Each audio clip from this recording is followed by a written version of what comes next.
Bonjour, c'est Anne. Aujourd'hui, je voudrais vous parler dans la catégorie comment bien vendre sur Etsy ou comment mieux vendre sur Etsy, de l'organisation des fiches produits dans votre boutique.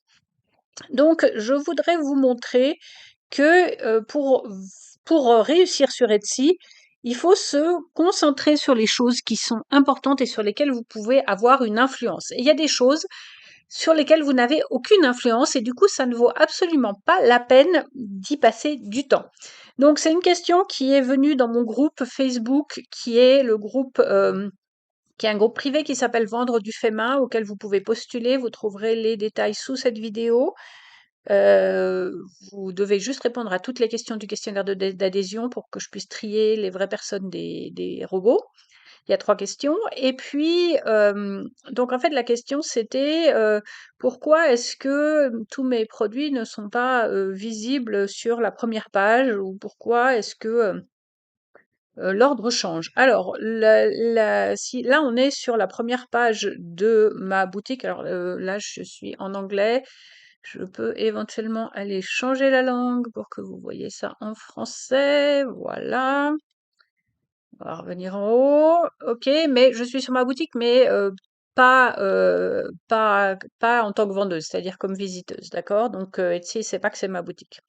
Donc là, vous avez ici dans les options de tri possibles pour ce que vous voyez sur la première page, affichage personnalisé, pertinence, plus récent, moins cher, le plus cher. OK. L'affichage par défaut, c'est l'affichage pertinence. L'affichage pertinence, c'est un affichage où Etsy va trier les fiches produits en fonction de ce que Etsy pense qui va le plus intéresser l'acheteur potentiel. Et ça, c'est basé sur son historique de navigation. C'est quelque chose sur lequel, par défaut, vous n'avez aucune influence. Je répète, vous n'avez aucune influence. Deux personnes différentes vont se connecter sur la même boutique et auront par défaut l'affichage pertinence et verront des produits différents. Vous avez une influence ici sur les produits qui sont articles à la une, parce que ça, c'est vous qui décidez en tant que vendeur lesquels vous mettez en évidence là. Mais pour la suite, vous n'avez pas d'influence. Donc là, vous noterez que par défaut, Etsy me montre ici des lettres, principalement des lettres. Ok. La raison pour laquelle Etsy me montre des lettres, c'est parce que je viens d'aller visiter, de voir une fiche produit qui avait une lettre. Alors maintenant, on va voir. Je vais cliquer sur celle-ci qui est un poster de lutte et je vais revenir ensuite sur la première page de ma boutique. Voilà, sans avoir rien changé d'autre. Et paf, d'un seul coup, Etsy me montre des posters de sport, en premier, de lutte même, en premier dans ma boutique. Donc, vous voyez que vous n'avez absolument aucune influence. C'est Etsy qui décide dans quel ordre il va montrer les produits. Donc, ça sert à rien de passer des heures à agoniser sur le fait de savoir, ah, mais dans quel ordre il faut que j'organise mes fiches produits. En plus, moi, j'en ai, je sais pas, 1700, 1735 là. Donc, c'est clair que ça change tout le temps, l'ordre, parce que les fiches produits se renouvellent en permanence. Vous n'avez aucune influence sur ce qu'Etsy montre. Et oui, là où ça peut changer, c'est si les gens vont chercher affichage personnalisé. Là, éventuellement, mais la plupart des gens qui se baladent sur Etsy s'en foutent complètement, en fait, de ce menu-là, et donc ne vont jamais l'utiliser. Donc, en fait, ils vont voir ce que Etsy veut leur montrer. Et ce que Etsy veut leur montrer, ça va être basé sur ce qu'ils ont visité, enfin, sur ce qu'ils ont été voir avant. Et donc, vous, en tant que vendeur, comme vous avez aucune influence là-dessus, ça sert à rien de passer des heures à vous demander, ah, mais vous voyez, là, je clique sur un animal, hop, je reviens, je suis juste curieuse de savoir ce qui va se passer après, voilà. Paf, d'un seul coup, j'ai des animaux qui apparaissent, qui n'étaient pas là tout à l'heure, d'accord? Donc, le fait de vous poser des questions sur, oh là là, mais dans quel ordre je vais organiser, mais c'est juste du temps perdu. C'est du temps perdu. Ne perdez pas votre temps sur les choses sur lesquelles vous n'avez pas de contrôle.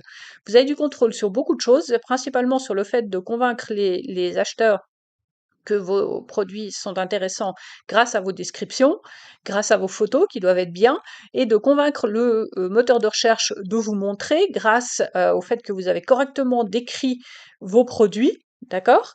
Mais le fait de décider dans quel ordre ils vont être sur la première page ne sert à rien, puisque deux personnes différentes, même à des moments différents, vont voir des articles différents, et vous n'avez aucune prise là-dessus. Je répète, vous n'avez aucune prise là-dessus.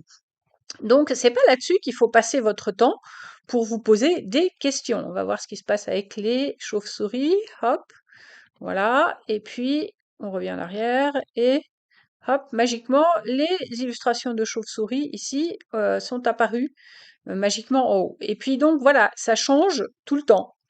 Donc, encore une fois, un des secrets pour réussir sur Etsy ou sur la vente en ligne d'une manière générale, c'est de s'occuper des choses qui sont utiles au développement de la boutique et de ne pas passer des heures sur des trucs qui sont inutiles. Ça, le fait de se préoccuper de ça, c'est un truc qui serait complètement inutile. Vous n'avez aucune influence là-dessus. La recherche sur Etsy maintenant, elle est basée sur l'historique. Et l'historique, vous ne le connaissez pas, chaque personne a un historique de recherche différent. Ok? Donc, ne vous focalisez pas là-dessus, ça ne sert à rien. Si vous voulez discuter de tout ça un peu plus en détail, vous pouvez rejoindre mon site internet, pardon, mon groupe Facebook. Donc, les détails pour le rejoindre sont dans la description de cette vidéo. Peut-être si vous êtes sur un mobile, il faut cliquer sur une petite flèche pour faire apparaître les informations, dans lesquelles vous trouverez aussi un lien pour avoir 40 fiches produits gratuites si vous voulez ouvrir une nouvelle boutique sur Etsy. Vous trouverez également les liens vers le petit cours que je propose sur comment fixer ses prix, qui est très utile parce qu'il vous donne un tableur en fait avec tous les coûts dont il faut tenir compte, ce qui est extrêmement utile parce que c'est le premier écueil en général quand on veut bien vendre sur Etsy, pour savoir exactement comment fixer des prix qui vont vous permettre de faire du bénéfice à moyen terme, même à court terme d'ailleurs. Et donc de survivre, parce que c'est très bien d'ouvrir une boutique Etsy, mais le plus difficile, c'est de survivre dans le temps. Et donc voilà, pas seulement de comprendre comment amener des gens dessus, mais de faire en sorte qu'une fois que vous avez amené des gens dessus et que vous avez fait des ventes, eh ben, il vous reste des sous à la fin. Voilà, je vous retrouve bientôt. Au revoir.